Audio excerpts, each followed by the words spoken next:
ఉందా? ఏమో అప్పుడే అయిపోయింది. ఎటమా మీరు చెప్పలేదు అనుకోండి, మొట్టమొదటికాయని వెళ్ళిపోతాను నేను. ఏం మాట్లాడరా? ఎటమా కుమారుడి కంటే వాళ్ళు ఎక్కువగా ప్రేమిస్తున్నాడు. ఓకే, ఇంకా అది అంతకుముందు వారం అనుకుంటాను చెప్పాను. పోయిన వారం చెప్పానా?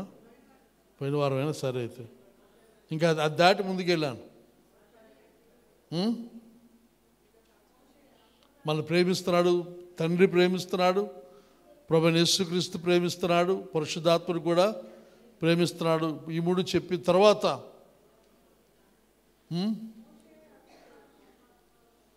ఎటమా మోషే, అబ్రహాము,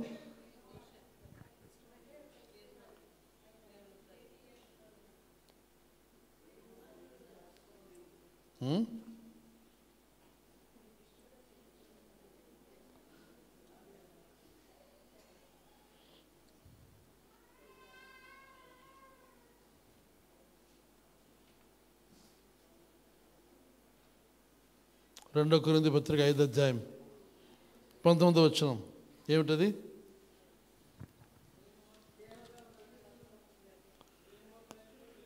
అదేమనగా దేవుడు వారి అపరాధులు వారి మీద మోపక క్రీస్తునందు లోకృతంతో, అదేనా? 5వ అధ్యాయం 9వ వచనం 19వ వచనం చదువుతున్నాను. ఆయనకి ఇష్టలమై ఉండవలనని మిగుల అపేక్షించుచున్నాను. రెండో కొరింథీ పత్రిక 5వ అధ్యాయం 8వ వచనం, ఇట్లు ధైర్యము కలిగి దేహమును విడిచిపెట్టి ప్రభువునందు నివసించుటకు ఇష్టపడుచున్నాము. కావున దేహమందున్నను దేహమును విడిచినను ఆయనకి ఇష్టలమై ఉండవలనని మిగుల అపేక్షించుచున్నాము. Therefore we make it our aim, whether present or absent, to be well pleasing to him. దేవునికి మిగుల ఆనందం కలిగించే విధంగా మనం జీవించాలి. ఏదో వచ్చే పోయే వారంగా కాకుండా, ఏదో ఉన్నామన్నట్టుగా లెక్కలో ఉన్నాం, కానీ దేవునికి ప్రీతికరముగా, దేవునికి మిగుల ఆనందం, సంతోషం కలిగించే విధంగా మనం జీవించాలి అనే మాటను తీసుకొని రెండో కొరింథీ పత్రిక 5వ అధ్యాయం 7 నుండి మరొకసారి చదివి ముందుకు వెళదాం. ఈ దేహంలో నివసించుచున్నంత కాలము ప్రభువునకు దూరముగా ఉన్నామని ఎరిగియుండి ఎల్లప్పుడూ ధైర్యము గలవారమై ఉన్నాము. ఈ దేహంలో అనగా బ్రతికి ఉన్నంత కాలం మనం ప్రభువునకు దూరంగా ఉన్నాము, కానీ ప్రభువునకు దూరముగా ఉన్నామని ఎరిగియుండి ఎల్లప్పుడూ ధైర్యం కలిగి, ప్రభు దూరంగా ఉన్నాము కానీ, దూరం అంటే ప్రభు ఇక్కడ లేడు, ప్రభుత్వం మనం లేము, కానీ మన ధైర్యం ఏదనగా ఆయన ఎన్నడూ విడువని ఎడబాయిన దేవుడు మనతో ఉన్నాడు ఆత్మస్వరూపిగా. ఆ దాన్ని బట్టి ధైర్యం తెచ్చుకుంటున్నాము అని చెబుతూ అంటాడు. దాని ముందు వచ్చిన ఆత్మ గురించి రాశాడు కనుక అది భావం అక్కడ. ఆ తర్వాత అన్నాడు, ఇట్లు ధైర్యం కలిగి ఈ దేహమును విడిచిపెట్టి ప్రభువునందు నివసించుటకు ఇష్టపడుచున్నాం. ఈ ధైర్యంతో ప్రభు మనం బ్రతకడానికి ఆయన ఉన్నాడనే ధైర్యం, ఆ తర్వాత వెళ్ళిపోయిన తర్వాత ఆయన దగ్గర ఉంటాము అని ఆ ధైర్యాన్ని బట్టి మన జీవితాలు కొనసాగిస్తున్నాము. అంటున్నాడు, ప్రభువునందు నివసించుటకు ఇష్టపడుచున్నాం, అనగా ఈ దేహాన్ని వదిలి ప్రభు దగ్గర ఉండడానికి ఇష్టపడుతున్నాము. కావున దేహమందున్నను దేహమును విడిచినను ఆయనకి ఇష్టలమై ఉండవలని మిగుల అపేక్షించుచున్నాము. ఇక్కడ తెలుగు తర్జుమాలు మిగులు ఎక్కడ రాస్తారు, కానీ ఇంగ్లీష్ తర్జుమాలు చూస్తే ఆయనకు మిగుల ఇష్టలమై ఉండవలని అపేక్షించుచున్నాను. మిగుల ఇష్టలమై ఉండవలని అపేక్షించుచున్నాం. ఎందుకనగా తాను జరిగించిన క్రియలు చొప్పున అవి మంచివైనను సరే చెడ్డవైనను సరే దేహముతో జరిగించిన వాటి ఫలమును ప్రతివాడును పొందినట్లు మనమందరమును ఈ క్రీస్తు ప్రత్యక్షము కావలెను. దేవునికి ఇష్టమై ఉండాలని ఆయన అపేక్షిస్తున్నాడు, మిగులు ఇష్టమై ఉండాలని. ఎందుకు అని అంటే ఆయనకి ఇష్టలుగా లేకపోతే సమస్య ఉంది. ఏదో సమస్య అనగా మన ఈ దేహమందు ఉంటుండగా మనం చేస్తున్న ప్రతి కార్యము కొరకు ఆయన దగ్గర మనం లెక్క అప్పగించుకోవాలి. న్యాయపీఠం ఎదుట మనము నిలబడాలి. పోయిన వారం మాటలు చెప్పాను. అయితే మీరు అడగొచ్చు, అయ్యా న్యాయపీఠం మనం ఎందుకు నిలబడతాం? మనం రక్షించబడ్డాము కదా, దేవుని బిడ్డలం అయ్యాము కదా, మన న్యాయపీఠం ఏమిటి? ఇక్కడ మన న్యాయపీఠం అనేది మన రక్షణ గురించి, నరకానిక పరలోకానిక అనే విషయాన్ని నిర్ధారించడం కోసం కాదు. కానీ ఈ లోకమందు రక్షించబడిన విశ్వాసమైన మనం మన జీవిత కాలంలో మనం చేస్తున్న కార్యాల గురించిన లెక్క, తీర్పు మనకు ఉంటుంది. ఆ తీర్పును బట్టి మనకు కలిగే విషయం ఏదనగా బహుమానం, ఫలితం, జీతం అని చెప్పి మనవి చేస్తూ ఉన్నాను. కానీ మన జీవితాలు ఎలా కట్టుకొని ఎలా జీవించాం, దేవుని కొరకు మనం ఏం చేస్తాం, ఆయనకి ప్రీతికరముగా ఉన్నామా, ఇష్టముగా ఉన్నామా అనే విషయాన్ని దేవుడు పరీక్షిస్తాడని చెప్పి మనవి చేస్తూ ఉన్నాను.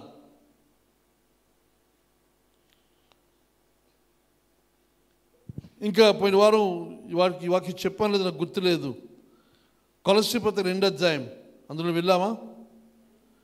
కొలస్సీ పత్రిక 2వ అధ్యాయము 6-7 వచనాలు. కావున మీరు ప్రభువైన క్రీస్తు యేసును అంగీకరించిన విధముగా ఆయన యందు వేరు పారిన వారై ఇంటి వలె కట్టబడుచు, మీరు నేర్చుకున్న ప్రకారముగా విశ్వాసము స్థిరపరచబడుచు, కృతజ్ఞతాస్తుతులు చెల్లించుట యందు విస్తరించుచు ఆయన యందుండి నడుచుకొనుడి. Since you have accepted Christ Jesus as Lord, live in union with him, keep your roots or foundation deep in him, build your lives on him. ఈ వాక్యం పోయిన వారం ప్రస్తావించానా? ఇక్కడ కొలస్సీ పత్రిక పౌలు రాస్తున్నాడు. ఇక్కడ దాని ముందు వచ్చిన వేదనగా 1 కొరింథీ పత్రిక 3వ అధ్యాయం 11 వచ్చి అంటాడు, క్రీస్తు యేసు అనే బండ మీద, క్రీస్తు యేసు అనే పునాది మీద మన జీవితాలు కట్టుకున్నాం. దాని గురించి పోయిన వారం కూడా జ్ఞాపకం చేస్తాను. కొండ మీద చేసిన ప్రసంగులు ప్రభు అన్నాడు, ఈయన మాటల మీద తమ ఇంటిని కట్టుకున్న వారు గాలి, తుఫాను, వరదలు సంభవించినప్పుడు అవి కూలిపోక నిలిచి ఉంటాయి. కనుక మన జీవితాలు ఎలా కట్టుకుంటాం, రక్షించబడిన మనం ఎలా కట్టుకుంటున్నాం? క్రీస్తు అనే బండ, ఆ పునాది మీద. వేరొక పునాది మనకు లేదు, ఒకే ఒక పునాది, అదే ప్రభు అయిన యేసుక్రీస్తు అనే ఆ పునాది మీద మనం కట్టబడాలి. అదే 1 కొరింథీ పత్రిక 3వ అధ్యాయం 11 అంటాడు, ఇంక వేరే పునాది మనకు లేదు. అపోస్తులు వేసిన పునాది అదిగా, అనగా క్రీస్తు అనే పునాది తప్ప వేరే పునాది లేదు. అయితే ఆ క్రైస్తవులను మనము ఆ పునాది మీద ఎలా కట్టబడాలి అని అంటే కొలస్సీ పత్రిక 2వ అధ్యాయం 6వ వచనం అంటాడు, కావున మీరు ప్రభు అయిన యేసుక్రీస్తును లేకపోతే క్రీస్తు యేసును అంగీకరించిన విధముగా ఆయన యందు, క్రీస్తు రక్షించకుండా అంగీకరించాం, దేవుని బిడ్డలమయ్యాం. ఆ తర్వాత ఆయన యందు మీరు ఏమవ్వాలి? వేరు పారిన వారే, అనగా మన యొక్క వేళ్ళు, మన యొక్క రూట్స్ ఆయనలోనికి వెళ్ళాలి, ఆయనలోనికి చొచ్చుకొని వెళ్ళాలి. ఆ తర్వాత అంటున్నాడు, ఇంటి వలె కట్టబడుచు, ఇంటి వలె కట్టబడుచు, ఇల్లు వలె మనం కట్టబడాలి. ఇల్లు ఎలా కడతాం? ముందు పునాది, ఆ పునాది మూలరాయి ప్రభు అయిన యేసుక్రీస్తు చెప్పాడు. ఆ పునాదులు చూసినప్పుడు ఒక రాయితో ఒక రాయి సంబంధం కలిగి కట్టబడి, ఆ తర్వాత పునాది పూర్తయిన తర్వాత ఏం చేస్తాం? ఫ్లోర్ లెవెల్లో ఒక బెల్ట్ స్లాబ్ వేసి, ఆ తర్వాత వాళ్ళ పిల్లర్లు పైకి లేపి, మళ్ళీ గోడలు కట్టి, లెంట్లు ఎత్తువరకు కట్టి, ఆ తర్వాత మళ్ళీ భీములు వేసి, ఆ తర్వాత మళ్ళీ గోడలు ఎత్తి పైకి స్లాబ్ ఎత్తువరకు ఎత్తి, ఆ తర్వాత మనం పైకప్పు వేస్తాం, ఆ తర్వాత ప్లాస్టిక్, ఫ్లోరింగ్లు, ఈ పనులన్నీ కూడా చేస్తాం. ఇల్లు ఎలాగైతే ఒకదాని తర్వాత ఒకటి, కొంతమందికి ఎంత గాబరాగా ఉంటుందనంటే పనికి మొదలుపెట్టినప్పుడు స్లాబ్ వేసేద్దాం, స్లాబ్ వేస్తే పని అయిపోద్ది, స్లాబ్ వేస్తే పని అయిపోద్దా? స్లాబ్ వేసిన తర్వాత ఏం చేయాలి? స్లాబ్ వేయాలంటే ముందు ఏం చేయాలి? ముందు పునాది కట్టాలి. పునాది కట్టకుండా గోడ కట్టేస్తారా? అలా చేసేయండి. ముందు పునాది వేయాలి. పునాది ఒక లెవెల్కి వచ్చిన తర్వాత దాని మీద గోడలు కట్టాలి. ఆ గోడలు కట్టిన తర్వాత మళ్ళీ ఒక స్థాయిలో ఆపాలి, అక్కడ మళ్ళీ భీమ్ వేయవలసి ఉంటుంది, మళ్ళీ ఒక ఎత్తుకు లేపి అప్పుడు స్లాబ్ వేస్తాం. స్లాబ్ అయిపోయిన తర్వాత పని అయిపోలేదు. స్లాబ్ అయిపోయిన తర్వాత అసలైన పని, ఖర్చుతో కూడిన పని, అంతవరకు హాయిగా కట్టేస్తాం. కానీ స్లాబ్ వేసిన తర్వాత దాని ఫినిషింగ్ వర్క్ చూస్తే అది ఎంతో సమయం తీసుకుంటుంది, ధనాన్ని తీసుకుంటుంది. అలాగే మన జీవితాలు చూసినప్పుడు ఇంకా రక్షణ పొందాం, బాప్తిసం పొందాం, అయిపోలేదు. నిర్మాణం మొదలైంది, పునాది మొదలైంది, అక్కడి నుండి మనం నిర్మించబడుతూ ముందుకు వెళ్ళాలి. అంటున్నాడు, ఏమంటాడు ఇక్కడ? ఇల్లు ఇంటి వలె కట్టబడుచు, ఇంకా అంటాడు మీరు నేర్చుకున్న ప్రకారం. మీరు నేర్చుకున్న ప్రకారముగా విశ్వాసమందు స్థిరపరచబడుచు. మీరు నేర్చుకున్న ప్రకారం సంఘంలో మరి ఏం చేయాలి? విశ్వాసం వారు, క్రైస్తవుని వారు నేర్చుకోవాలి. ఎలా నేర్చుకుంటాం? ఇప్పుడు నేను చేస్తున్న పని ఏమిటి? బోధిస్తున్నాను. మీరు చేస్తున్న పని ఏమిటి? నేర్చుకుంటున్నారు, వింటున్నారు, నేర్చుకుంటున్నారు. కనుక ఈ బోధన మీరు అంగీకరించి విని నేర్చుకుని దాని ప్రకారముగా ఏం చేయాలి? విశ్వాసమందు స్థిరపరచబడచ్చు. ఈ నేర్చుకోవడం దేనికనగా విశ్వాసం. మనకు తెలుసు, రోమపత్రికలో పౌలు రాస్తారు, వినుట వలన విశ్వాసం. కానీ వినడం వల్ల మీరు విశ్వాసం కలుగుతుంది. ఆ విశ్వాసం అందు మీరేమవుతారు? స్థిరపరచబడతారు.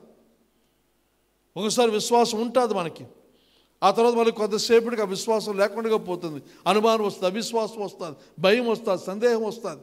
కానీ మాటికి దేవుని వాక్యం వింటూ ఉంటే, మనం నేర్చుకుంటే జరిగేది ఏదనగా విశ్వాసం అందు మనము స్థిరపరచబడతాం, దృఢపరచబడతాం. ఒక పిల్లలు పోసినప్పుడు ఎలా పోస్తారు? ఒక్కొక్క గమేలా ఆ చుట్టూ పెట్టి డొక్కు పెట్టి దాంట్లోని పోస్తూ ఉంటే 4 స్పీకర్లు, 10 స్పీకర్లు, 100 స్పీకర్లు చెప్పిన అలాగూ ఎన్నో గమనాలు పోస్తే తప్ప ఒక స్తంభం తయారవని పరిస్థితి మనకు తెలుసు. అలా విశ్వాసం కూడా మనం వింటూ ఉంటే బలమైన స్థిరమైన విశ్వాసంగా మన జీవితం ఉంటుందని చెప్పి మనవి చేస్తూ ఉన్నాను. విశ్వాసం స్థిరపరచబడుచు కృతజ్ఞతాస్తుతులు చెల్లించటి యందు విస్తరించుచు. కృతజ్ఞతాస్తుతులు చెల్లించటి యందు విస్తరిస్తూ అనగా ప్రభువుని స్తుతించడంలో మన యొక్క విస్తరించాలి. కృతజ్ఞతాస్తుతులు నిత్యము మన నోట కృతజ్ఞతావచనం ఉండాలి తప్ప శాపవచనం కానీ సనుగుడు కానీ మనలో ఉండడానికి వీళ్ళ విశ్వాసం ఎప్పుడైతే స్థిరపరచబడుతుందో మనలో కృతజ్ఞత అనేది వస్తుంది. విశ్వాసం సనగిలినప్పుడే అనుమానము, సందేహం, భయం ఇవి ఎక్కువైనప్పుడే సనుగుడు, తర్వాత దేవుని నెల అసంతృప్తి కలిగే పరిస్థితి ఉంటుంది. కనుక హృదయం చెల్లించు, ఆయన విస్తరించి ఆయన యందు ఉండి నడుచుకున్నాడు. ఆయన యందు ఉండి నడుచుకున్నాడు. దానికి విరుద్ధంగా 8వ వచనం రాస్తారు. తర్వాత ఇంటికి వెళ్ళి చదువుకోండి. 8వ వచనం అంటాడు, ఆయన అనుసరింపక మనుషుల పారంపర్య ఆచారమును అనగా ఈ లోక సంబంధమైన మూలపాఠమును అనుసరించి మోసకరమైన సందర్భం అది కాదు కనుక వదిలేస్తున్నాను. మనం చేయవలసిన కార్యం క్రీస్తు అనే బండ మీద, క్రీస్తు అనే పునాది మీద మనం కట్టుకోవలసిన అవసరం ఉందని చెప్పి మనవి చేస్తాం. మన జీవితాలు కట్టుకోవలసిన అవసరం ఉంది. ఆ తర్వాత 1 కొరింథీ పత్రిక 3వ అధ్యాయం ఇది ప్రస్తావించాను. 1 కొరింథీ పత్రిక 3వ అధ్యాయం 13వ వచనం, ఎవడైనను ఈ పునాది మీద బంగారము, వెండి, వెలగల రాళ్ళు, కర్ర, గడ్డి, కొయ్యకాలు మొదలైన వాటితో కట్టెలు వాని పని కనబడును. ఆ దినము దానిని తెరపచ్చు. ఏ దినము? ప్రభు తీర్పు దినం. ప్రభు ఎదుట మనం నిలబడే ఆ దినం. మన జీవితంలో చేసే ప్రతి కార్యానికి లెక్క అప్పగించవలసిన దినం. ఆ దినం తేలుస్తుంది. అది ఎలా తెలుస్తుంది అనగా అగ్ని చేత అది బయలుపడుతుంది.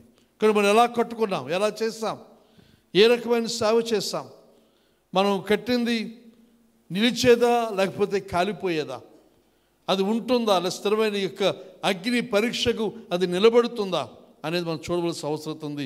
మనకందరికీ కూడా తెలుసును, గడ్డి, కర్ర, కొయ్యకాలు ఇవన్నీ కూడా కాలిపోతాయి. కానీ బంగారము, వెండి, తర్వాత వెలగల రాళ్ళు ఇవి అగ్ని తగిలినప్పుడు ఇంకా ప్రకాశిస్తాయి, ఇంకా శుద్ధీకరణ పొంది ముందుకు సాగే పరిస్థితి ఉంటుంది.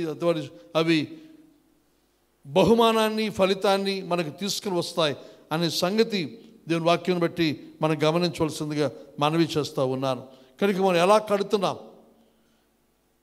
త్వరగా పని అయిపోవాలంటే కర్ర, గడ్డితో కట్టేస్తే త్వరగా అయిపోతుంది నిర్మాణం.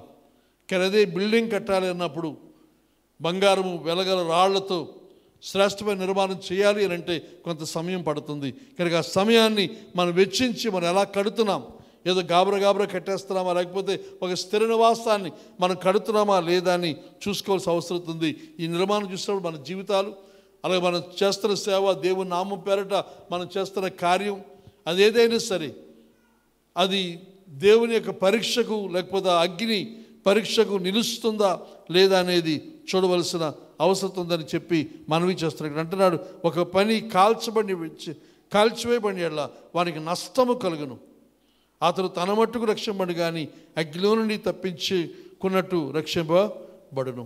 కనుక తన పని పోతే నష్టం కలుగుతుంది, తాను మాత్రం రక్షణ ఉంటుంది, కానీ తన పని అంతా కూడా పోతుంది. జీవితకాలం చేసిన పని, జీవితకాలం కట్టిన నిర్మాణం లేకుండా పోవడం, నిత్యత్వానికి ఆ నష్టాన్ని అనుభవించే పరిస్థితి. కానీ అలా కాకుండా మన పని నిలిచినదైతే మెప్పు, ఘనత, ఆశీర్వాదము, గొప్ప భవిష్యత్తు ఉన్నదని చెప్పి మనవి చేస్తాం. కనుక ఇది రివార్డ్ లాస్ అనగా బహుమానము లేకపోతే నష్టం కలిగే పరిస్థితి అని చెప్పి మనవి చేస్తూ ఉన్నాను.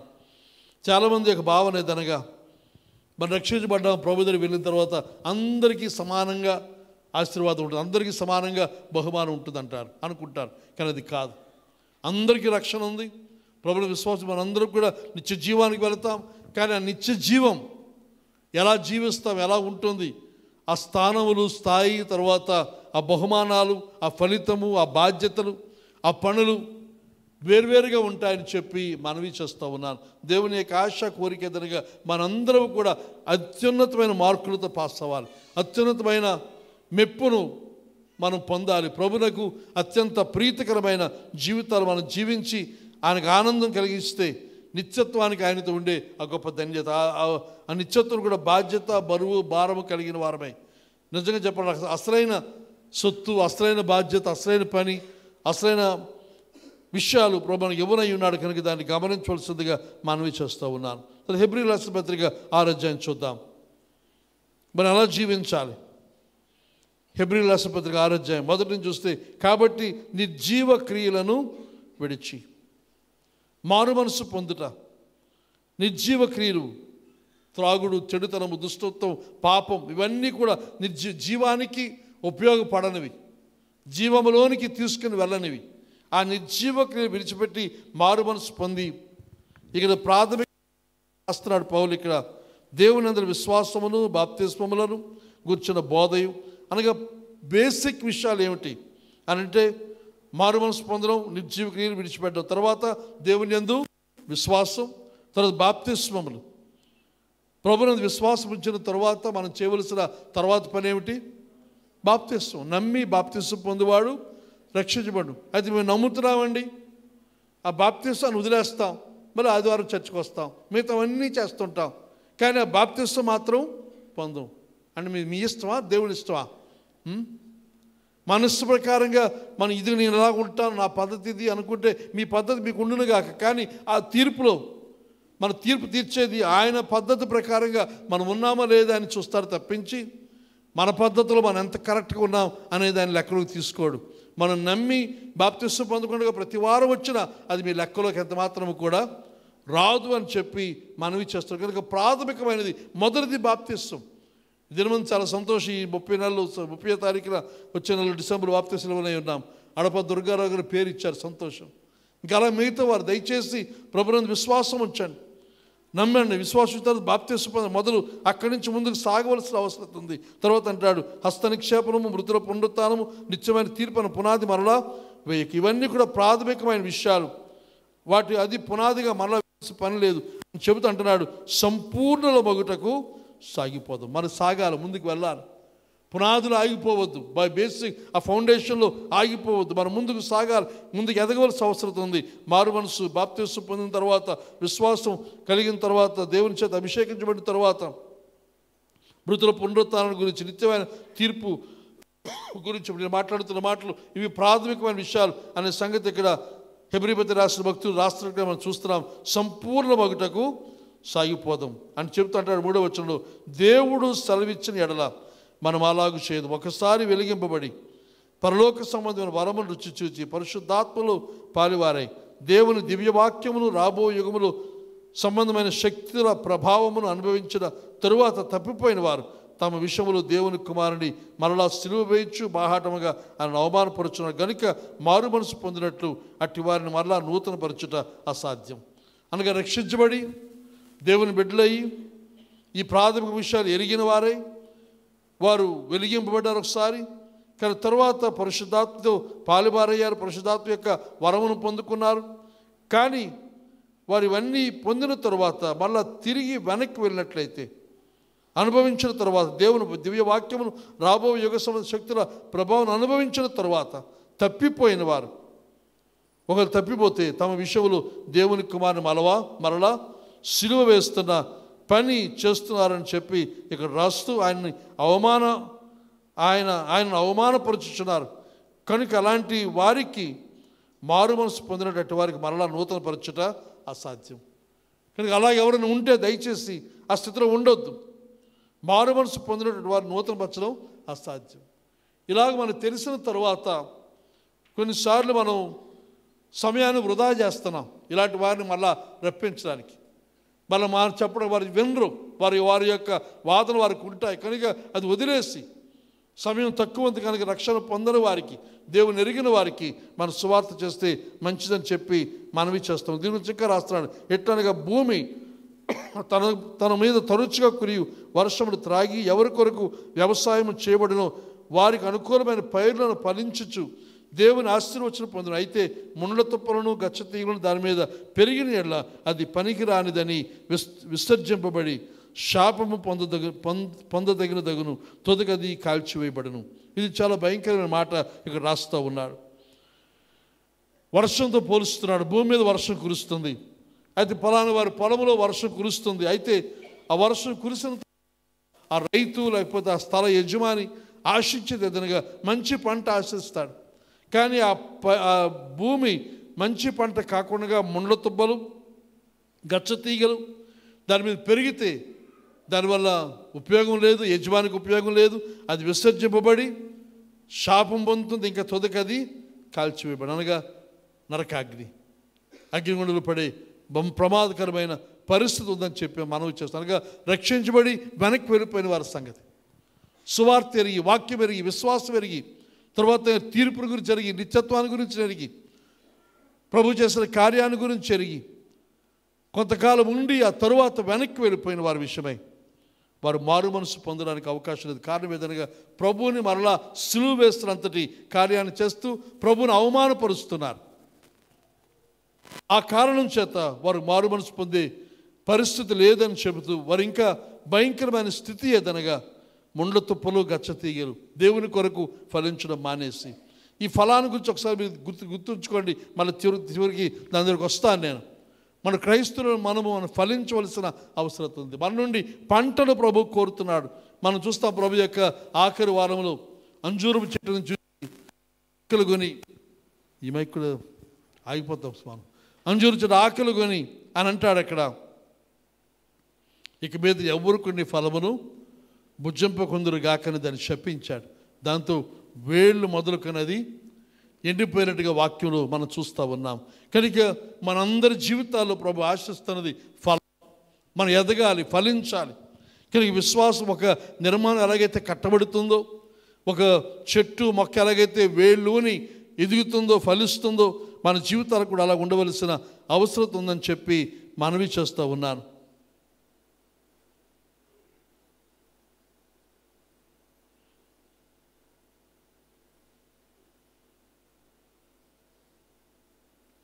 ఇంకే ఈ అధ్యాయం మనం చదివితే పౌలు క్షమించిన హెబ్రీపతి రాసిన భక్తులు ఇక్కడ అంటున్నాడు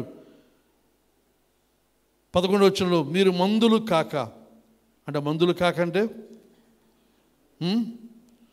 కొంతమంది మత్తుగా ఉంటారు ఎప్పుడు చూసినా. మందులు అంటే మందత్వం, మత్తుగా అంటే ఏమాత్రం అంటే నిద్రించక మేలుకోలేదేమో అనిపిస్తుంది. ఇంకా మంచమించి ఇంకా లేవలేదు, ఇంకా నిద్రమోహాలతో ఉండే పరిస్థితి. కానీ అంటున్నాడు, మీరు అలా నిద్రమోహాలతో ఉండకండి. ఏం చేయాలి? మీరు మందులు కాకుండా మీరు చురుకుగా ఉండాలి.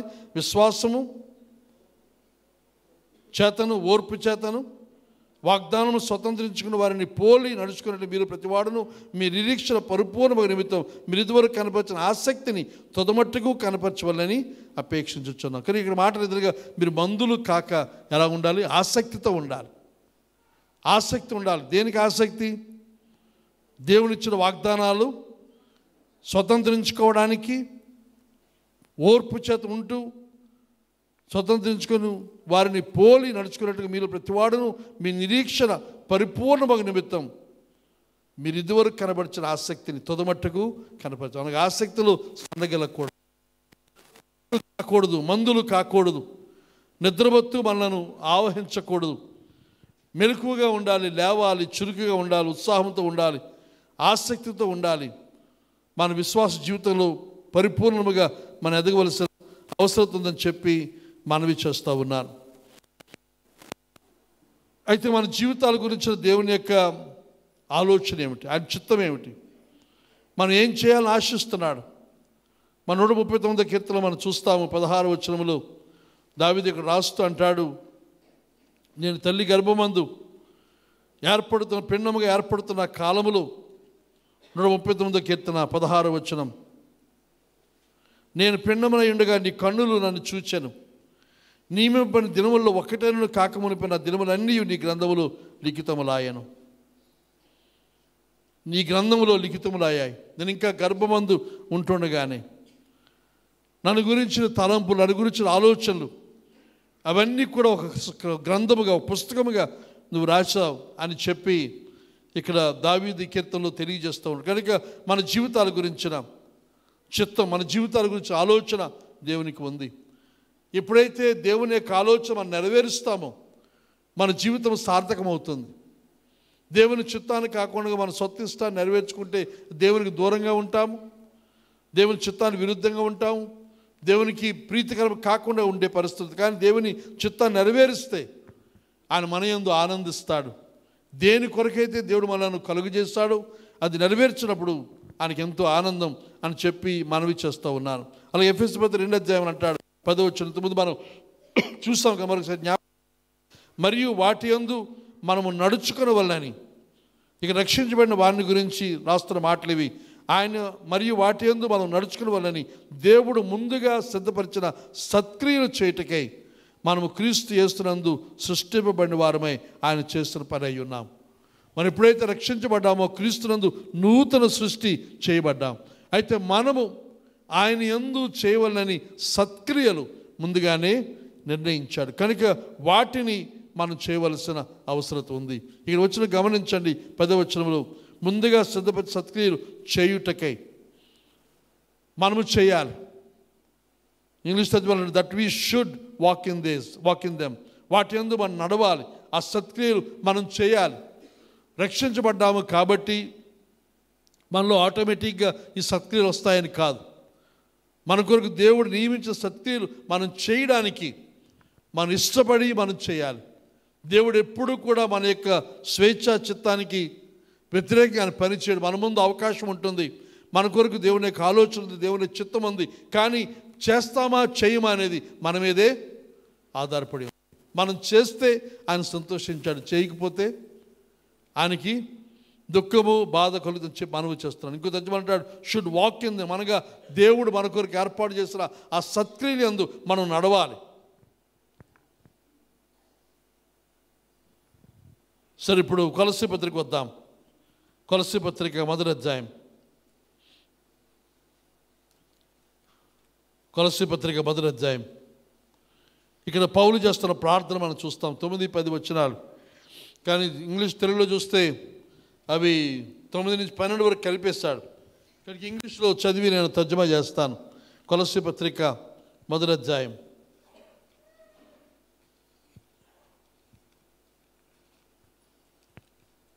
1వ అధ్యాయం 9-10 వచనాలు. So we have not stopped praying for you since we first heard about you. అంటున్నాడు, మీ గురించి మొదట విననిది మొదలు మీ గురించి ప్రార్థన చేయక మానలేదు అని చెబుతూ ఏం ప్రార్థన చేస్తాడు రాస్తున్నాడు ఇక్కడ. We ask God to give you complete knowledge of his will. దేవుని అడుగుతూ ఉన్నాం, ప్రార్థన చేస్తున్న విధంగా తన చిత్తాన్ని గురించిన సంపూర్ణ జ్ఞానం దేవుడు మీకు ఇవ్వాలని ప్రార్థన చేస్తున్నాము. And to give you spiritual wisdom and understanding, ఆత్మ సంబంధమైన జ్ఞానమును ఆత్మ సంబంధమైన అవగాహనను ప్రభు మీకు అనుగ్రహించాలని చెప్పి మేము ప్రార్థన చేస్తున్నాం. ఏం ప్రార్థన చేస్తున్నాడట? దేవుడు మీకు తన చిత్తాన్ని గురించిన సంపూర్ణమైన జ్ఞానం, కంప్లీట్ నాలెడ్జ్, తర్వాత ఆత్మీయ జ్ఞానము, ఆత్మీయ వివేచన, ఆత్మీయ అవగాహన, wisdom and understanding, knowledge, wisdom and understanding, ఇవి మనకు కావాలి. జ్ఞానము కావాలి, విషయము తెలియాలి, తర్వాత అవగాహన మనకు కలగాలి. కనుక నాలెడ్జ్ అనే దేవుని వాక్యం ఆ విజ్డమ్ అన్నప్పుడు ఆ వాక్యం ఏ రకంగా ఉపయోగించుకుంటాం, ఏ రకంగా ఉపయోగపడుతుంది, ఎలా జీవిస్తాం అనేది విజ్డమ్. కొంతమందికి జ్ఞానం ఉంటుంది కానీ ఆ విజ్డమ్ ఉండదు. మనకి వాక్యం తెలుసు కానీ దాన్ని ఎలా ప్రవర్తించాలి, ఎలా వాడుకోవాలి, ఎలా వినియోగించాలి, ఎప్పుడు ఏది మాట్లాడాలి, కొంతమందికి ఎప్పుడు ఏది మాట్లాడాలో తెలియక వారికి ఉన్న జ్ఞానం అంతా కూడా ప్రదర్శిస్తూ ఉంటారు. అది మనం చూస్తుంటే జ్ఞానం ఉంది కానీ వారికి ఏమీ లేదు, అక్కడ విజ్డమ్ లేదు. విజ్డమ్ తెలుగులో మాట ఏమిటో ఇంగ్లీష్ టీచర్ సాయం చేయగలరు నాకు? వివేకం అంటామా? ఇప్పుడు కొన్నిసార్లు కొంతమందిని పరామర్శించగలిగిన ముఖ్యంగా ఇది కనబడుతూ ఉంటుంది. ఏది వెళ్తారు ఉద్దేశం పరామర్శ, వారిని ఆదరించాలి, బలపరచాలని. కానీ ఆ వివేకం అంటాం, విజ్డమ్, వివేకం. అయితే అది ఇంగ్లీష్లో విజ్డమ్ అంటారు అండ్ అండర్స్టాండింగ్, అది కూడా రెండు కలిపి ఉన్న భావం. అది వెళ్ళిన తర్వాత అది చూస్తారు, వింటారు, విన్న తర్వాత వెంటనే వాళ్ళకి ఏదో జ్ఞాపకం వస్తుంది, లేకపోతే వాళ్ళు చదివిన పుస్తకాలు జ్ఞాపకం వస్తుంది. ఒకరు మెడిసిన్ దాంట్లో ఉన్నట్లయితే వారు చదివిన ఆ సబ్జెక్ట్ జ్ఞాపకానికి వచ్చి ఇదంతా బాధపడతారు, అయ్యో ఇది వచ్చిన వాళ్ళు బతకరు, ఇది ఇలాంటి దీని తర్వాత ఎలాగవుద్ది, చివరికి మీరు చచ్చిపోతారు. వాళ్ళు చనిపోయారు కానీ నువ్వు దాని ఆదరణ, ధైర్యమా, బలమా ఏమి ఇచ్చింది చెప్పండి అక్కడ? అంటే అక్కడ ఏం జ్ఞానం ఉంది, తెలుసు ఆ వ్యాధిని గురించి, ఆ జబ్బుని గురించి, లేకపోతే జరిగిన పరిస్థితి గురించి జ్ఞానం ఉంది. కానీ అది ఎక్కడ చెప్పాలి, ఎక్కడ చెప్పకూడదు అనే వివేకం. ఇక్కడ పౌలు ప్రార్థన చేస్తుంది ఏదనగా జ్ఞానము, తర్వాత వివేకము, అవగాహన మీకు కలగాలి. దేని గురించి? దేవుని చిత్తాన్ని గురించి. మీ విషయమై దేవుని చిత్తం ఏమిటి, మిమ్మల్ని గురించి దేవుని యొక్క ఆలోచన ఏమిటి, అది మీకు తెలియాలి అని చెప్పి కొలస్సులో ఉన్న సంఘం కొరకు పౌలు ప్రార్థన చేస్తూ ఉన్నాడు. ఇంకా అంటాడు ఇక్కడ, then the way you will live will always honour and pray. అప్పుడు ఎప్పుడైతే మీకు ఈ జ్ఞానము, ఈ అవగాహన, ఈ వివేకం కలుగుతుందో అప్పుడు ఏమవుతుంది? Then the way you will live will always honour and please the Lord. మీరు జీవించే జీవన విధానం దేవునికి ఘనత, మహిమ తీసుకొస్తుంది, దేవునికి ప్రీతి, ఆనందాన్ని. Please the Lord and your lives will produce every kind of good fruit. అప్పుడు మీ జీవితాలు ప్రతి విధమైన మంచి ఫలం, ఇందా చెప్పాను, ఫలం గుర్తుపెట్టుకోండి. మీ జీవితం ఏమవుతుంది అప్పుడు? Every kind of good fruit, మంచి ఫలము, ప్రతి విధమైన శ్రేష్టమైన ఫలము మీ జీవితంలో ఫలిస్తుంది. All the while you will grow as you learn to know God better and better. ఈ రకంగా ఉంటూ మీరు పెరుగుతూ ఇంకా జరిగే విషయం ఏదనగా దేవుణ్ణి ఇంకా అధికంగా, ఇంకా సన్నిహితంగా మీరు తెలుసుకునే అవకాశం మీకు కలుగుతుంది. అర్థమైందా? ఈరోజు నా బోధ అంతా మీకు అర్థం కాకపోయినా ఈ వచ్చిన మీకు అర్థమైతే నాకు చాలా సంతోషం. ఏమిటో వచ్చిన చెప్తున్న మాట ఇది, కొలస్సీ సంఘము కొరకు ప్రార్థిస్తున్నాడు. అలాగే మన సంఘము కొరకు కూడా మనం ప్రార్థించుకోవలసిన విషయం ఏమిటో విషయం, మిమ్మల్ని మీరు రక్షణ పొందారు, మీరు దేవుని బిడ్డలయ్యారు అని తెలిసిన దగ్గర నుండి మీ గురించి ప్రార్థన చేయడం నేను మానలేదు. మానక ఏం ప్రార్థన చేస్తున్నాను? దేవుడు మీకు సంపూర్ణ తన చిత్తాన్ని గురించిన సంపూర్ణ జ్ఞానము ఇవ్వాలని, తర్వాత ఆత్మ సంబంధమైన వివేకము, ఆత్మ సంబంధమైన అవగాహన ప్రభు మీకు అనుగ్రహించాలని, అలాగ అవగాహన కలిగినందువల్ల మీరు జీవించే జీవన విధానం దేవునికి మహిమ, తర్వాత ఆయనకి ప్రీతికరముగా ఉండాలని, మీ జీవితంలో అన్ని రకముల ఎవ్రీ కైండ్ ఆఫ్ అన్ని రకములైన మంచి ఫలము మీరు ఫలించాలని. ఇలా జరుగుతూ ఉంటుండగా ఆల్ ద వైల్ మనకి జరుగుతున్న ఈ కార్యంలో మీ జీవితంలో you will grow as you learn to know God better and better. మీరు ఎదుగుతూ ఉండాలి. అది దేవుని ఇంకా తెలుసుకునే కొలది, దేవుని గురించిన ఇంకా అవగాహన పెరిగే కొలది మీరు ఎదుగుతూ ఉండాలి. ఇది ప్రభు యొక్క చిత్తం అని చెప్పి మనవి చేస్తూ ఉన్నాను. దేవునికి యొక్క ప్రణాళిక వచ్చిన బయట మైక్ ఆగిపోతుంది.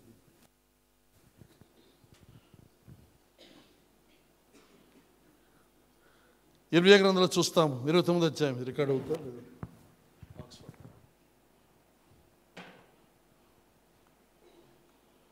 ఇర్మియా గ్రంథం 29వ అధ్యాయం 11వ వచనంలో మనం చూస్తే అంటున్నాడు, మిమ్మల్ని గురించి ఆలోచనలు, దేవునికి తలంపులు. చాలామంది దేవుని చిత్తాన్ని గురించి భయపడుతూ ఉంటారు. ఏమిటా, ఎలాగ మనకు నచ్చుతుందా నచ్చదా అని. కానీ దేవుడు ఇక్కడ చెబుతున్న మాట ఎదురుగా ఇర్మియా గ్రంథం 29వ అధ్యాయం 11వ వచనంలో మనం చూస్తే 29:11, నేను మిమ్మల్ని గురించి ఉద్దేశించిన సంగతులు సంగతులు నేను ఎరుగుదును. రాబో కాలమునందు మీకు నిరీక్షణ కలిగినట్లు అవి సమాధానకరమైన ఉద్దేశములు కానీ హానికరమైనవి కావు. ఇదే యెహోవా వాక్కు. దేవుడు మన విషయం ఆలోచన అలాంటివి, సమాధానకరమైనవి, మనకు భవిష్యత్తు కొరకు నిరీక్షణ కలిగించేవి, తర్వాత హానికరమైనవి కావు, అవి మంచివి, శ్రేష్టమైనవి అనే విషయాలు ఇక్కడ ప్రభువు తన యొక్క ప్రవచన వాక్యం ద్వారా మనకు తెలియచేస్తూ ఉన్నాడు. కనుక ఇంకా అంటున్నాడు, మనం జీవించాల్సిన విధానము ఎఫెసీ పత్రిక 5 ఈ ఆలోచన మనకు ఉన్నాయి. కాబట్టి 17వ వచనం అంటాడు, ఇందు నిమిత్తం మీరు అవివేకులు కాక ప్రభు యొక్క చిత్తం ఏమిటో గ్రహించుకొనడి. ఇందువలన ఈ కారణాలు బట్టి మీరందరూ కూడా అవివేకులు కాక ఎలా జీవించాలి, ప్రభు యొక్క చిత్తం ఏమిటో గ్రహించుకొని మనం జీవించవలసిన అవసరం ఉంది. ఇంగ్లీష్ తర్జుమాలో CEV తర్జుమాలు అంటాడు, డోంట్ బి స్టూపిడ్. అంటే మీరు వెర్రివారుగా మూర్ఖులుగా ఉండకండి. Instead find out what the lord wants you to do. దేవుడు మీరు ఏం చేయాలని ఆశిస్తున్నాడో అది మీరు తెలుసుకోండి అనే మాట మీరు చెబుతూ ఉన్నాడు. దేవుడు మనందరి జీవితాల గురించిన ప్రణాళిక, ఆలోచన కలిగి ఉన్నాడు. ఎవరో కొద్దిమంది జీవితాలని, గొప్ప గొప్ప భక్తుల జీవితాలని ఆయన ఎంచుకొని చేయలేదు. మనందరి విషయమే కూడా దేవుడికి ఉన్నతమైన ప్రణాళిక ఉంది. కానీ మనం గొప్పవారం కాకపోవచ్చు, గొప్ప పేరు మనకు లేకపోవచ్చును, కానీ ఎవరైనా సరే రక్షించబడిన తరువాత మన గురించిన ఆయన యొక్క ఆలోచన, చిత్తం, మన గురించి ఆయన రాసుకున్నవి చాలా శ్రేష్టమైనవి చెప్పి మనవి చేస్తూ ఉన్నాను. కనుక మనం ఎలా జీవిస్తున్నాం అనేది మనం చూసుకొని దేవుని చిత్తాన్ని నెరవేర్చుకొరకు మనం ముందుకు సాగుదాం. అయితే మరలా దేవుని యొక్క న్యాయ తీర్పు దగ్గరికి వెళ్దాం. 1 కొరింథీ పత్రిక 4వ అధ్యాయం 5వ వచనంలో, 1 కొరింథీ పత్రిక 4వ అధ్యాయం 5వ వచనం, దేవుని ఎదుట మనం నిలబడే ఆ సమయాన్ని గురించి తప్పనిసరిగా ఈ సంవత్సరాఖరులో మనం సిద్ధపడవలసిందిగా అవసరం ఉందని చెప్పి మనవి చేస్తూ ఉన్నాను.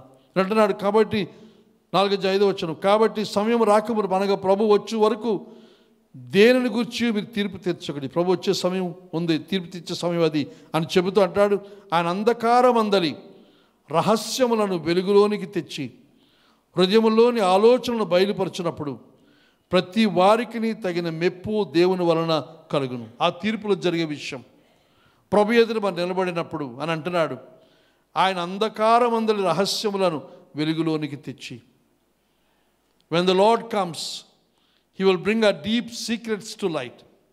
అనగా మన యొక్క అంధకార సంబంధమైన రహస్యమైన చీకటి విషయాలను ఆయన బయటికి వెలుగులోనికి తీసుకుని వస్తాడు. And will reveal our private motives, మన యొక్క వ్యక్తిగతమైన ఆశయాలను ఆయన బయలుపరుస్తాడు. అంటున్నాడు, అంధకారమందలి రహస్యములను వెలుగులోనికి తెచ్చి, మన లోపల ఉండిపోయినవి రహస్యమైనవి హృదయములో ఆలోచనలు బయలుపరిచినప్పుడు ప్రతి వానికి తగిన మెప్పు దేవుని వల్ల కలుగు. మన హృదయంలో యొక్క ఆలోచనలు, తెలుగు తర్జుమాలో హృదయం యొక్క ఆలోచన, ఇంగ్లీష్ తర్జుమాలో మోటివ్స్ అన్నాడు. మన ఆలోచన ఏదైనా పని చేస్తున్నప్పుడు ఎందుకు చేస్తున్నా, దానికి కారణం ఏమిటి, దాని వెనుకున్న లక్ష్యం ఏమిటి, అది బయటికి మనం ఒకటి చెబుతాం, కానీ లోపల మంది వేరు రహస్యంగా ఉంటుంది, చీకట్లో ఉంటుంది, అది ఎవరికి కనబడదు అని దాన్ని మనం దాచేస్తూ ఉన్నాం. కానీ దేవుని ఎదుట నిలబడినప్పుడు చెప్పే విషయం ఏదనగా ఆ యొక్క రహస్యమైన విషయాలు, ఆ చీకటిలో దాచిన విషయాలు, అంధకారం ఉన్న విషయాలు దేవుడు వెలుగులోనికి తీసుకుని వస్తాడు. ఇంకో చోట అంటే వెలుగు రహస్యమైనది ఏది కూడా రహస్యంగా ఉండిపోదు, అది బయటకు వస్తుంది, వెలుగు వస్తుంది. ఎందుకని ఎవరు చేస్తారో పని దేవుడే చేస్తారని చెప్పి మనవి చేస్తాం. తర్వాత మన యొక్క ప్రైవేట్ మోటివ్స్, మన హృదయమందున మన సొంత ఏమంటాం సొంత లక్ష్యాలు లేకపోతే సొంత ఉద్దేశంతో మనం చేస్తున్నవి. తర్వాత 2 కొరింథీ పత్రిక 5వ అధ్యాయం, ఇంతకుముందు చదివిన భాగమేది, 5వ అధ్యాయం 9-10 వచనాలు మనం చూస్తే అక్కడ మనకు తెలిసిన వాటిలో అంటున్నాడు, తాము జరిగించిన క్రియలు చొప్పున అవి మంచివైనను చెడ్డవైనను సరే దేహంతో జరిగిన వాటి ఫలం ప్రతి వాడిని పొందినట్టు మనమందరము క్రీస్తు న్యాయపీఠం మీదట ప్రత్యక్షం కావాలి. ఇక్కడ ఈ వచనంలో ఉన్న విషయం ఏదైనా 9-10 వచనాల్లో తెలియజేసే విషయం యాంప్లిఫైడ్ తర్జుమాలో చూస్తే revealed as we are before the judgement seat of Christ. క్రీస్తు యొక్క ఆ న్యాయ పీఠం ఎదుట మనం ఎలాగున్నామో అలాగ కనబడతాం ఆయనకి. తర్వాత మన దేహం మీద మనం చేస్తున్న కార్యాలు ఎందుకు చేస్తాం, దాని వెనుకున్న మోటివ్ ఏమిటి, ఉద్దేశం ఏమిటి, అవన్నీ కూడా బయలుపడతాయి. అనగా మనం ఎలాగున్నామనేది కనబడుతుంది. మన కార్యం మాత్రమే కాకుండా మనం ఎందుకు చేస్తామనేది కూడా తెలియపరచబడుతుంది. కనుక మనం ఉన్నట్టుగానే ప్రభు ఎదుట మనకు కనబడే భయంకరమైన పరిస్థితి. కనుక ఈ సమయమందు మనం గ్రహించవలసింది ఇది ప్రాముఖ్యమైనది ఏదనగా, మనుషులమైన మనము 3 విధాలుగా లేకపోతే 3 విషయాలు మనకు కనబడతాం చూస్తాం. మొదటిది ప్రొజెక్టెడ్ ఇమేజ్, అనగా మనల గురించి మనం, నా గురించి ఇలాగ అనుకుంటే బాగుంటుంది అని మనల గురించి మనం ప్రదర్శనిస్తాం. చూసిన వారు మన యొక్క ప్రవర్తన, మన కార్యాలను బట్టి, మాటలు బట్టి వీరు ఫలానా అని అనుకునే పరిస్థితి ఉంటుంది. ఇంకోటి రెండవది పర్సీవ్డ్, అనగా మన గురించి మనకు తెలుస్తున్నది, how you see yourself. మొదటిది project, how you desire others to see, అని ఇతరులు నిన్ను చూసి ఏమనుకోవాలనుకునేది ఒకటి. ఇంకోటి నీకు తెలిసింది ఒకటి. తర్వాత మూడవది అసలైన నీవు. ఈ 3 మనం చాలాసార్లు ఎప్పుడు కూడా అసలైన మనం కాకుండా మనుషుల కొరకు జీవిస్తుంటారు. చుట్టూ ఉన్నవారు సమాజం కొరకు జీవిస్తూ వారు ఏమనుకుంటారు, వారు ఎదుటి నేను గొప్పవాడిగా ఉండాలి, వారు ఎదుటి నేను మంచివాడిగా ఉండాలి అనే భావన చేత మన లోపల ఉన్నది ఒకటి, మన బయట ప్రవర్తన ఒకటి. మనలో కొంతమందికి ఇది అలవాటు అయిపోయింది, ఇది అభ్యాసం అయిపోయి కొన్ని సందర్భాల్లో నాకు భయం ఏదనగా మనకే మనం ఎవరో తెలియదు. ఎందుకంటే మనం బయటికి జీవిస్తున్న జీవన విధానమే అదే నిజముగా అదే నా జీవితం అనుకుంటున్నాం. ఒక విధంగా మనుషులు మోసగిస్తున్నాం, మనమే కూడా మనం మోసగించుకుంటూ ఉన్నాం. మనం ఎలా జీవించాలి, దేవుని ఎదుట మనం ఉన్నప్పుడు అంటున్నాడు, మనం ఉన్నట్టుగానే కనబడతారు. మన ప్రజలకు చూపించింది కాదు, మనం చూపించింది చేసింది గొప్పదే, దానికి సన్మానం పొందాం, ఫలితాలు పొందాం, బిరుదులు పొందాం. కానీ అసలు మనం ఎలాగున్నాం అన్నప్పుడు మనలో కొంతమందికి మనం ఎవరో తెలియక మనం లోకము చూస్తున్న దానికి తగినట్టుగా జీవించడానికి మనం ప్రయత్నం చేస్తున్నాం. కానీ ఈ 2 ముఖ్యమైనవి కావు. ముఖ్యమైనది అసలైనది ఏదనగా మనం ఎవరము, అది మనం ఎరిగిన వారమై అందులో మనం జీవించవలసిన అవసరం ఉంది. అందులోనే అసలైన ధైర్యం నిజమే ఉందని చెప్పి మనవి చేస్తున్నాను. మనలో చాలామంది అబద్ధాన్ని జీవిస్తున్నాం, అబద్ధాన్ని కనపరుస్తూ ఉన్నాం. కానీ ఇక్కడ చెల్లిపోతుంది. లోకంలో మనుషులు పై వేషాన్ని చూస్తారు, కానీ దేవుని ఎదురు నిలబడినప్పుడు మనం చేసిన ప్రతి కార్యానికి చాలామంది చెప్పుకునే మాటలు ఎదురుగా మా పనులు చూడండి, మా మాటలు చూడండి, మేమేం మాట్లాడాం, ఏం చేస్తాం, ఇవన్నీ సరికాదని సరిగానే ఉన్నాయి, మనుషుల దృష్టిలో బాగానే ఉన్నాయి. కానీ నిజంగా మీరు అదేనా, నిజంగా మీరు చేస్తున్న కార్యం మనస్ఫూర్తిగా హృదయపూర్వకంగా చేస్తున్నారా అనేది ఒకసారి ఆలోచించవలసింది మనవి చేస్తున్నాను. అసలైన జీవితాన్ని గురించి ఒకసారి మీకు ఉదాహరణ చెప్పి నేను ముందుకు వెళతాను. యేసు ప్రభు జీవితాన్ని చూద్దాం. యేసు ప్రభు జీవితం, ఆయన ఎలా ఉంది జీవితం ఆయనది? అందరూ ఆయన అంగీకరించారా? యోహాను సువార్త 1వ అధ్యాయంతో మొదలవుతుంది. ఆయన సృష్టి యొద్దకు వచ్చి, ఆయన చేసిన సృష్టి యొద్దకు వచ్చాడు, హిజ్ క్రియేషన్. తర్వాత ఆయన సొంత జనం దగ్గరికి వచ్చాడు. సృష్టి స్వీకరించలేదు, సొంత జనాంగం కూడా తిరస్కరించారు. ఆయన జీవితకాలం అంతా కూడా తిరస్కారమే. He was rejected by many. చాలామంది తిరస్కరించారు ఆయన. ఇంకా చేసినట్లయితే ఆయన దూషించబడ్డాడు. ఇంకా ప్రభావము, శక్తి, బలం కలిగి వారు ఆయన లెక్కలో తీసుకోలేదు. వారు ఆయన హేళన చేస్తారు, వెటకారం చేస్తారు. తర్వాత ఆయన గురించి అబద్ధాలు ప్రచారంలో చేస్తారు. తర్వాత ఇంకా చూసినప్పుడు ఆనాటి సమాజం, ఆనాటి మతం, యూదా మతం చూసినప్పుడు ఆయన్ని ఒక తప్పుడు బోధకునిగా, అబద్ధ బోధకునిగా పరిగణించి, ఇంకా చెప్పాలంటే ఆయన దయ్యం పట్టిన వాడు కూడా అన్నారు. ఆయన దయ్యం చేత ప్రేరేపించబడి ఆయన సేవ చేస్తాడని చెప్పి ప్రభుని గురించి అన్నారు. ప్రభు తనను గురించి తాను ప్రొజెక్ట్ చేసుకున్న విషయం తను చూసినప్పుడు ప్రజలకు ఏమనిపించింది? ఇప్పుడు అలాగే మనల్ని చూసిన ప్రజలు ఏమనుకుంటున్నారు? అది చాలా గొప్పగా ఉంటుంది మన సాక్ష్యం. ఎందుకంటే మనం ఆ రకంగా బిల్డప్ ఇచ్చుకున్నాం. ఇంగ్లీష్లో కంటే తెలుగులో కంటే ఇంగ్లీష్లో కరెక్ట్గా అర్థం అవుద్ది మనకి. బిల్డప్ ఇచ్చుకున్నాం మనం. మన ప్రవర్తన, మన మాటలు, మనం చేసే కార్యాలు ఎక్కడ కూడా తప్పుకు దొరకకుండా. ఎంత తెలివి, ఎంత జ్ఞానం!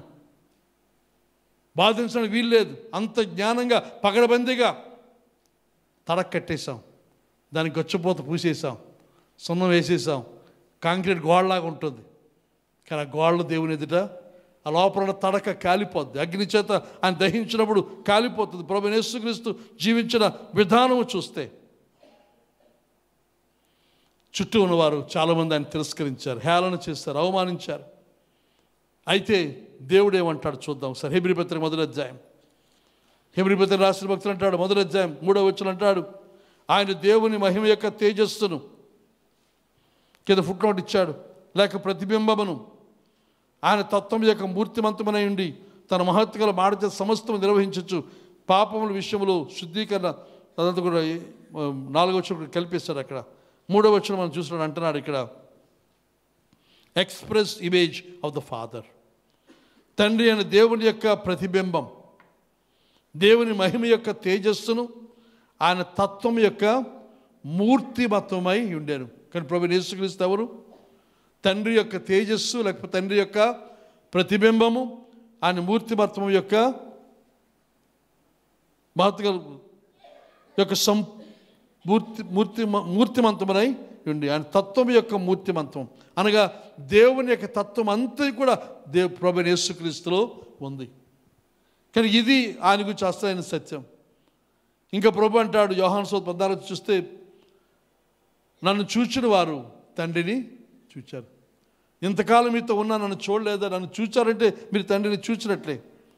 అయితే ఇలాంటి ఈ ప్రభువుని గురించి మనం చూసినప్పుడు మత్తయి సువార్తలోను, తర్వాత పేతురు పత్రికలో పౌలు దాన్ని జ్ఞాపకం చేస్తున్నాడు. 3వ అధ్యాయం 17 వచనం, మొట్టమొదటిసారి బాప్తిస్మం పొందినప్పుడు తండ్రి అయిన దేవుడు పరలోకం నుంచి చెప్పాడు, ఈయన నా ప్రియ కుమారుడు, ఈయన యందు నేను ఆనందించుచున్నాను.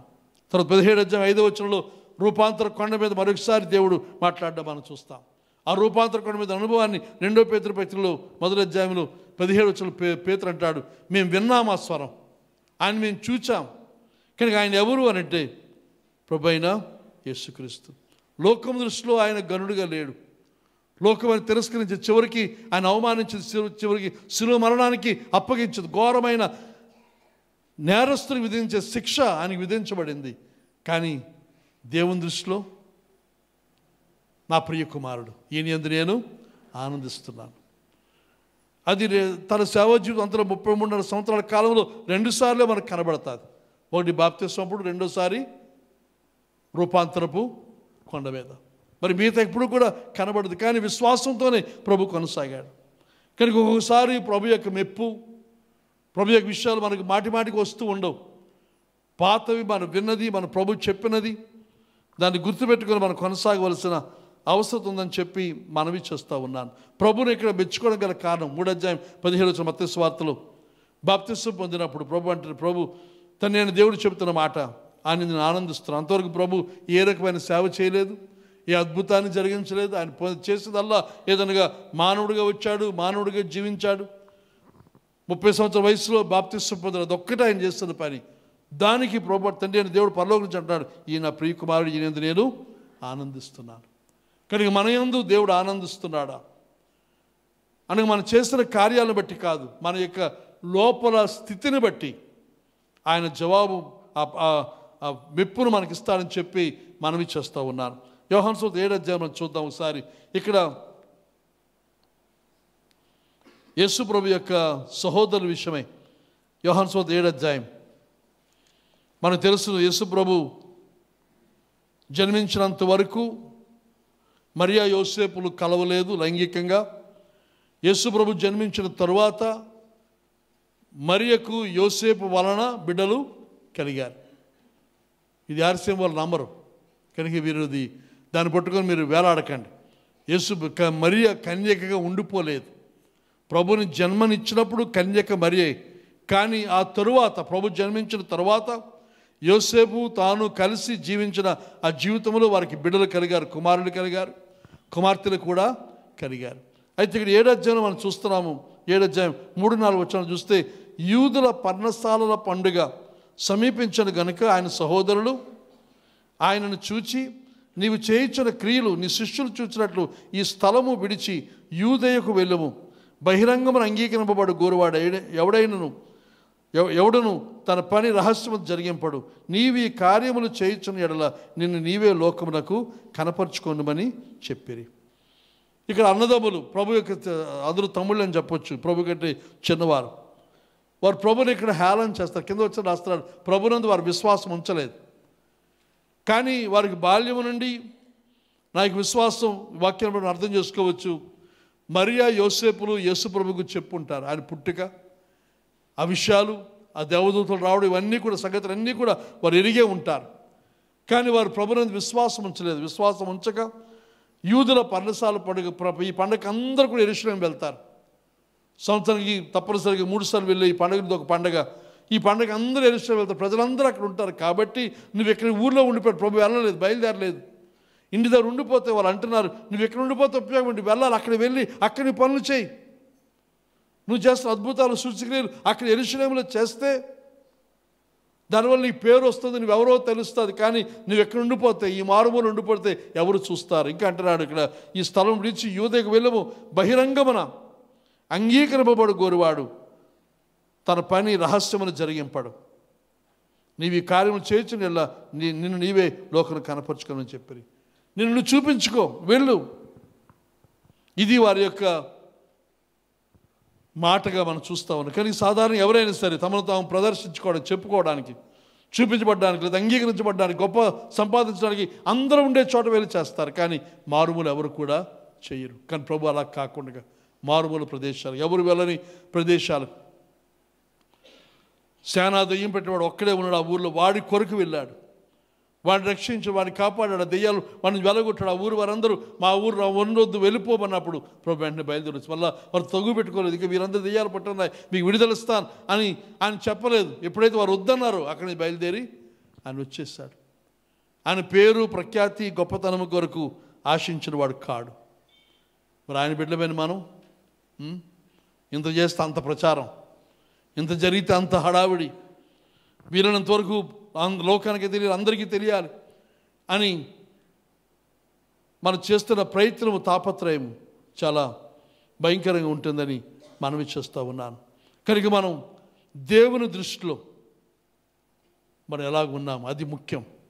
మనం ఎలా ప్రదర్శించుకుంటాం అనేది ముఖ్యం కాదు.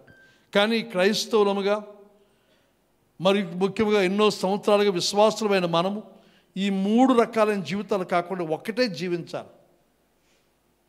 ఏమిటా ఒకటి? మనం ప్రదర్శించుకునేది కాదు. తర్వాత మనం ఆ ప్రదర్శనకు అలవాటైపోయి మేము ఫలానా అనుకునే ఆ స్థితి కాకుండా క్రీస్తు వలె మనం ఒరిజినల్గా మనం జీవించాలి, అసలైన మనంగా మనం జీవించాలి. ప్రభువైన యేసుక్రీస్తు తండ్రి అయిన దేవునితో ఎలాంటి సంబంధం కలిగి ఉన్నాడో తన తోటి వారితో కూడా అదే సంబంధాన్ని ఆయన కలిగి ఉన్నాడు. దేవుని ఎదుట యథార్థమైన జీవితాన్ని జీవించాడు. తన తోటి వారి ఎదురు కూడా యథార్థమైన జీవితము ఆయన జీవించాడు. ఆయన తనను గురించి ప్రచారం చేసుకోవడానికి, బూస్ట్ చేసుకోవడానికి, లేదా అందరికీ తెలియబడాలి. సువార్తలు ఎక్కువగా మనం గమనిస్తే చెప్పిన మాట ఏదనగా, ఇది చెప్పకండి, మీరు మౌనంగా ఉండి ఎవరికి చెప్పొద్దు అని చాలా చోట్ల ప్రభు చెప్పాడు. తన యొక్క చేసిన దాని గురించిన ప్రచారం అంతగా ప్రభు ఇష్టపడలేదు. ఘనతలు, మహిమలు, పొగడ్తలు, ఇంకా చూస్తే ఆయన రాజు చేయడం ప్రయత్నం చేస్తే తప్పించుకొని వెళ్ళిపోయాడు ఆయన. కానీ ఈ రోజుల్లో మనం చూసినప్పుడు ఇవన్నీ వదిలేసి పొగడ్తలు, గొప్పలు, ఘనతలు, ఆధిక్యతలు ఆశిస్తూ ఉన్నాం. చాలాసార్లు చాలామంది యొక్క సనుగుడు ఏమిటనంటే, ఇన్ని సంవత్సరాల నుంచి ఉన్నాం, ఇంత చేసాం, మాకేమిటి అంటే ఏమిటి? సాలువ కప్పి సన్మానం చేయాలి, అదే కదా, ఒక పొలబొకే ఇవ్వాలి, ఇది ఆశ. కానీ ప్రభు ఎక్కడ కూడా సన్మానాలు, సత్కారాలు అని ఆశించలేదు. బైబిల్ చెప్తున్న మాట ఏదనగా, అబద్ధ ప్రవక్తలకే సన్మానాలు చేశారు, నిజమైన ప్రవక్తలు రాళ్లతో కొట్టి చంపారు. కనుక సన్మానాలు కాదు మనం ఆశించవలసింది, క్రీస్తు వలె ఈ 3 జీవన విధానాల్లో మనం ప్రొజెక్ట్ చేసేది, లేదా మన గురించి మనం అనుకునేది, లేదా నిజంగా యథార్థంగా ప్రభు వలె ఒకే జీవితాన్ని, ఒకే విధానాన్ని అనగా చూసినప్పుడు యథార్థమైన జీవితం, మనలో చాలామంది అబద్ధానికి అలవాటు అయిపోయాం, నటనకి అలవాటు అయిపోయాం. కనుక మనవి చేస్తున్నాను, దేవుని న్యాయపీఠం ఎదుట మనం నిలబడాలి. నిలబడినప్పుడు మనం జాగ్రత్త. ఇక్కడితో ముగిస్తాను, కానీ ఈ మాట చెప్పి నేను ముగిస్తాను. 2 కొరింథీ పత్రిక 5వ అధ్యాయం 10వ వచనం వరకు మనం చదివాం కదా. 5వ అధ్యాయం 10వ వచనం వరకు క్రీస్తు న్యాయపీఠం ఎదుట ప్రత్యక్షము కావలను. కానీ 11వ వచనం చూస్తే, కావున మేము ప్రభు విషయమై భయం నెరిగి మనుషులను ప్రేరేపించుచున్నాము. మేము ప్రభు విషయమై భయం నెరిగి మనుషులను ప్రేరేపించుచున్నాము. కానీ పౌలు అంటున్నాడు, ఇది పరిస్థితి. కానీ మేము ప్రభు విషయమై భయం కలిగిన వారమై